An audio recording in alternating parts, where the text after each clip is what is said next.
What are the early signs you've met the one? Really solid question. We get this asked by a lot of clients at Marriage Matching and from other people as well. My name is Stephen Frost. I am the founder of Marriage Matching Marriage Agency. And realistically, most people, they want to have a certain level of surety about whether the person they are dating is the person that is going to be the right one for them for life. Certainly if they're looking for a serious marriage partner, they are. So, what are the really solid signs that you have actually met the one? Well, for a start, the first one, you have shared values. This is really, really important as a relationship fundamental. When you have shared values, you basically align on everything within life. It makes harmony so much easier to achieve because you view everything in the same way, and realistically, you behave in very similar ways, you communicate in similar ways, and so actually being together is very, very easy and harmonious from the start. So that's that one. Second one, life goals are shared.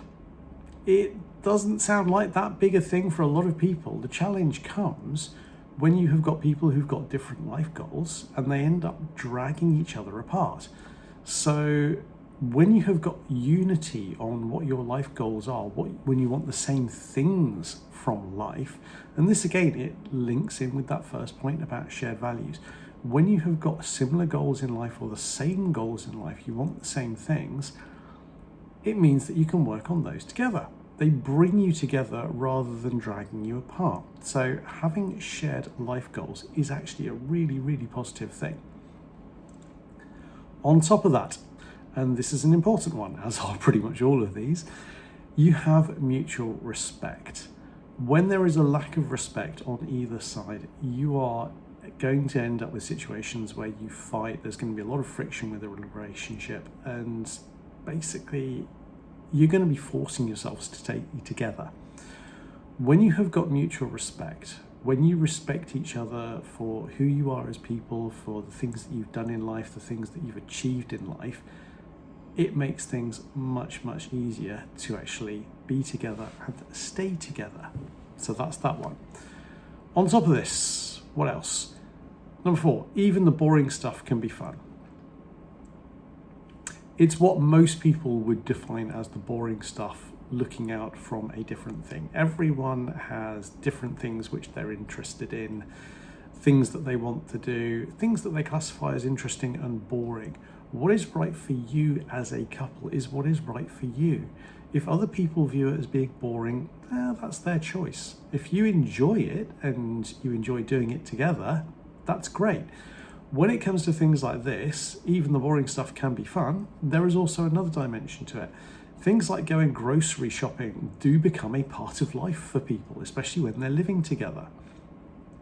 When you enjoy doing things like that together, it makes actually being a couple, actually having harmony and creating deeper love together so much easier.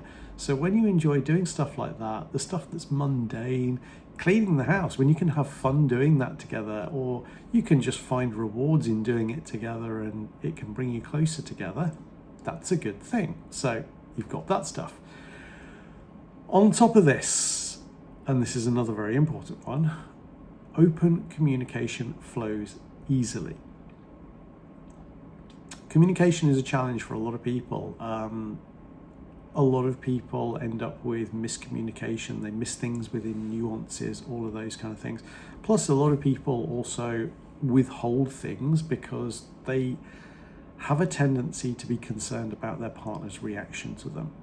When you're holding stuff back, when there is a lack of communication, it ends up being misconstrued a lot of the time as people having secrets or actually not wanting to share things, and so people start developing thoughts around what's actually being kept from them, and that can create anxiety, which again creates frictions within relationships and all sorts of other things. So when you have got good, clear, open communication and it flows easily, obviously you can be kind with your partner when you're communicating with them. That's a very wise thing to do. And yet still, when you have got clear communication that is flowing between you, when you talk about all the little things as well as the big things, and you develop understanding between you so that you have aligned thinking on them, it becomes much, much easier to stay together and enjoy being together. So open communication, flowing easily, is a very important thing. On top of this, you always feel comfortable together.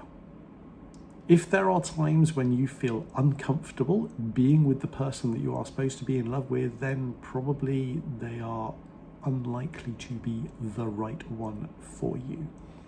Realistically, the one for life, for marriage, someone that you always feel safe and at ease with. You feel protected by them. You feel, obviously this links them back to things like respect as well, but obviously within their presence, you feel at ease and you feel happy to be with them all the time. So that's an important one as well. On top of that, you can easily feel calm with each other. There is an absence of tension. When you've got tension with someone that you're with, it's generally not wise to spend a lot of time around them. Obviously, you will have times when you feel a bit more excited together, and that's a good thing. Actually being together, feeling calm, feeling at ease together, it's a wise thing. You never want to have any issues where there are anxieties or that kind of thing going on. So being able to feel at ease, being able to feel calm with each other is a good thing. On top of this, and this is something which is pretty vital, you've got an equal commitment to each other. When one person is more committed to the other, you could end up with a situation where you find yourself alone, or the other person just drifts off, or you start to question the relationship and whether it's worthwhile. When you're equally committed to each other, when you work on things together and you know that you're equally committed, you've got a very strong point of stability. You've got a foundation for building deeper love and holding things in a way that keep you both happy for a lifetime. So it's very, very important. On top of that, you're genuinely interested in each other's well-being. So you do things to look after each other. It can be that when someone's not well, you spend time looking after them. It can be that you make suggestions in and around eating habits, things like that.